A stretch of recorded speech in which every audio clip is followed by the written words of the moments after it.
All right, today we are going to learn about zero product property. Zero product property says if I have two terms, I will say that my terms are A and B, and they are equal to 0, then I can set each factor equal to 0 and solve for each. So what is a factor? It's two things that's being multiplied to each other. A is being multiplied to B, so they are my factors. And zero product property says that I can say that A is equal to 0, or I can say that B is equal to 0. We can use zero product property to help us solve a quadratic equation that is written in factored form. I say that this is a quadratic equation because there is an equal sign. When an equation is written in factored form, its whole job is to help me find my solutions, my zeros, my roots, or my x-intercepts. These four words all mean the same thing. Where does the parabola cross the x-axis? And this is always when my y value on my graph is equal to 0. Here is an equation written in factored form. X minus 1 times x plus 3 is equal to 0. And I can use zero product property by identifying each one of my factors. What is being multiplied to what? X minus 1 is being multiplied to x plus 3. And I can set each factor equal to 0 and solve. Meaning x minus 1 is equal to 0, or x plus 3 is equal to 0. Let's solve for the purple one. How do I isolate the variable x in this equation? Meaning I want to get x by itself. So we can do that thing that y'all do in middle school and draw that little wall. But I want to isolate x, so that means I must do the opposite of subtracting 1, which is adding 1. And whatever I do to one side, I got to do to the other side. Well, what's going to cancel out because they are opposites from each other, and it's going to give me 0. These, which will leave me with x is equal to positive 1. Because 0 plus 1 is 1. So what about the green one? I want to isolate x. That means I need to get this positive 3 away from it. So if I draw that little wall, what is the opposite of adding 3 to x? Hopefully you said subtracting 3. And whatever I do to one side, I got to do to the other side. Well, what's going to cancel out because they're opposites? These two. And I am left with x is equal to negative 3. Because 0 minus 3 is negative 3. This tells me that my solutions or my x-intercepts should cross the x-axis at these two numbers. If they don't, then I did it wrong. So let's use the Desmos to check and see if we was right. I've already typed my equation into Desmos. And here goes my two lines. Now, it's not going to give me that U shape in my Desmos because we have an equal sign right there. But it's still going to tell me my two solutions. And I'm right because one of them says it's at 1, 0, and the other one is at negative 3, 0. All right, let's look at our second example. We're still using zero product property to find where is my graph going to cross my x-axis. I have x minus 5 times x plus 9 is equal to 0, and I want to solve for x on both of these. So to do that, I must first identify my two factors, x minus 5 and x plus 9, because they're being multiplied to each other. I set each factor equal to 0. X minus 5 is equal to 0, and x plus 9 is equal to 0. So how do I isolate x in my purple one? Add 5 to both sides. Well, these are going to cancel out because they're opposites, which will leave me with x is equal to positive 5 because 0 plus 5 is 5. Well, what about x plus 9 is equal to 0? How do we isolate the x? Hopefully you said subtract 9 from both sides because that is the opposite, which will cancel out my 9s because they are inverses and leave me with x is equal to negative 9. That means on my graph, one of my solutions should be at a -9, which will be on this side of the graph, and the other one should be at a +5, which will be on this side of the graph. Since my A value is 1, because there is nothing in front of this, my parabola should smile. So let's use Desmos to check our answer and see if we were right. I've already typed it in. There goes one of my solutions at a +5, so that's right. And there goes one of my other solutions at -9, so that's right. All right, let's look at the next example. I have P being multiplied to 4P minus 7 is equal to 0. And I want to use zero product property to tell me where is this parabola going to cross the x-axis. So I would set P equal to 0, and then I would set 4P minus 7 is equal to 0. Now we're going to use the structure of our other problems to help us solve this problem. So for the purple one, I have P is equal to 0. Is there anything in front of this P? Absolutely not. That means I'm done. I ain't got to do nothing to it. But when we look at this green one, I have a number in front of P and a number behind it. The goal is to isolate this P. I did not try to do that. The goal is to isolate this P.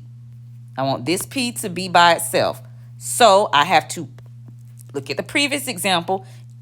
Did we get rid of the number in front of the variable or the number behind it? Right. So that means I'm trying to get rid of this 7. How do we do that? Well, what's the opposite of subtracting 7? Adding 7. What's going to cancel out because they are opposites? Which means, what am I left with and what am I going to bring down? I'm going to bring down my 4P is equal to, what is 0 plus 7? 7. But P is still not by itself. I still need to be able to isolate this P. But now P is being multiplied to a +4. What is the opposite of multiplying to 4? Dividing by 4. And whatever I do to one side of the wall, I got to do to the other side of the wall. What is 4 divided by 4? It's going to cancel out. And it's going to leave me with P is equal to 7/4. So I can use my Desmos if I don't know how to convert that fraction to a decimal. What is 7 divided by 4? 1.75. They mean the same thing. We got the calculators, so let's use them. That means that one of my solutions is P is equal to 0, and the other one is P is equal to 1.75. Which means one of my solutions will be at the origin, and the other one will be over here somewhere. Let's use Desmos to see if we were right. Notice in my Desmos, I have X's. I can't type P's in my Desmos. So here we go. There go one of my solutions at 1.75. So that one was right. And there goes the other one at 0. So that one was right. All right. Now we have 3m being multiplied to a -m plus 4 is equal to 0. What is my first factor? 3m. Oh, my pen going dead. What is my second factor? -m plus 4. So I'm going to set up my first equation, which should say 3m is equal to 0. And then my second equation, which should say -m plus 4 is equal to 0. So for 3m is equal to 0, how do we solve for m? I want to isolate the letter m. 3 is being added to m? No. Subtracted from m? No. Divided from m? No. It's being multiplied to m because there's nothing in between them. What is the opposite of multiplying 3 to m? Dividing it. And whatever I do to one side, I must do to the other side. Well, these should cancel out, leaving me with m is equal to 0/3. So 0 divided by 3, if I could type it right, is equal to 0. So m is equal to 0. That's one of my solutions, which means it should be right here at the origin. My other one is -m plus 4 is equal to 0. How do I solve for m?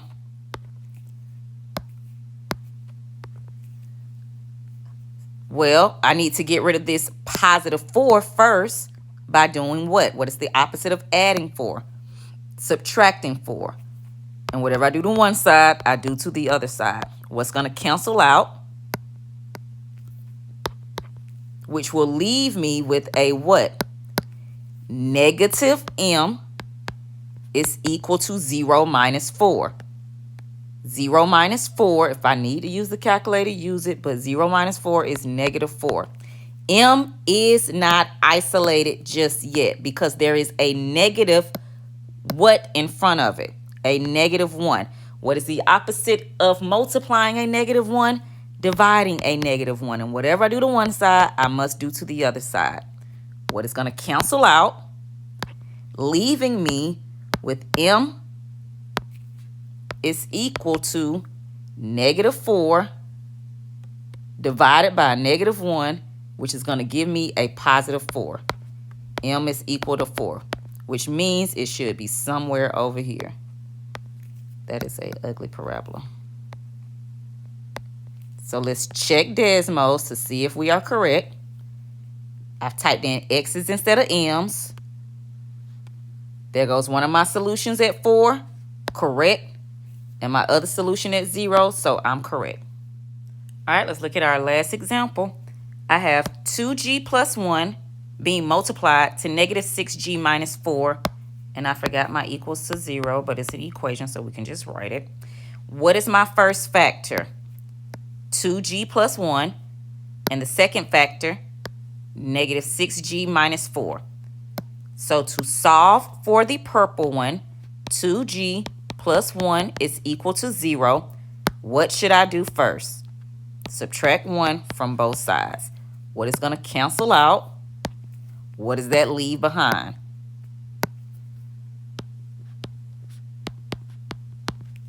G is still not isolated because it's being multiplied to a 2. So what's the opposite of multiplying 2? Dividing 2. What's going to cancel out? Which leaves me with what? G is equal to negative 1 over 2. And if you're not sure if that simplifies, by all means, use the calculator. So we got or negative 0.5, which means it's already simplified. So one of my solutions is negative 0.5, which means it should be over here somewhere. All right. And I'm going to take this and move it over some.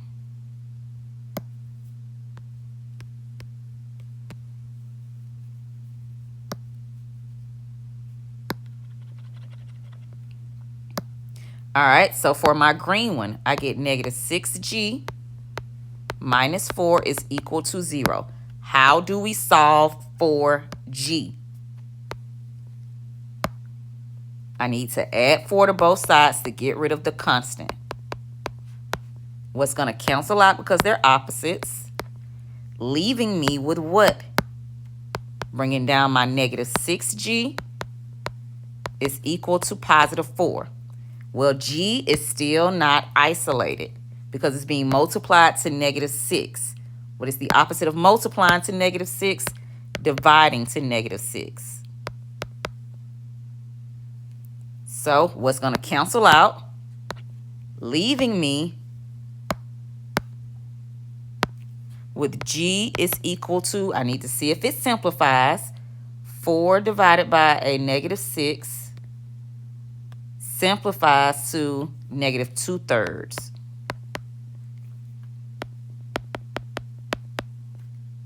Which should also be over here somewhere. They're going to be real close though. So let's use our Desmos to double check and see if we're right.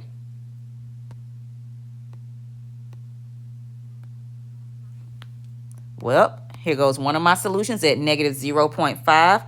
So that one was correct. And here goes my other solution at negative 0.66667. So we might have to pull up our calculator to put this negative 2 over 3 in there to make sure that's right. And it's right, so we did it right. All right, guys. Paste these in your notebook because you're going to need it for tomorrow's lesson.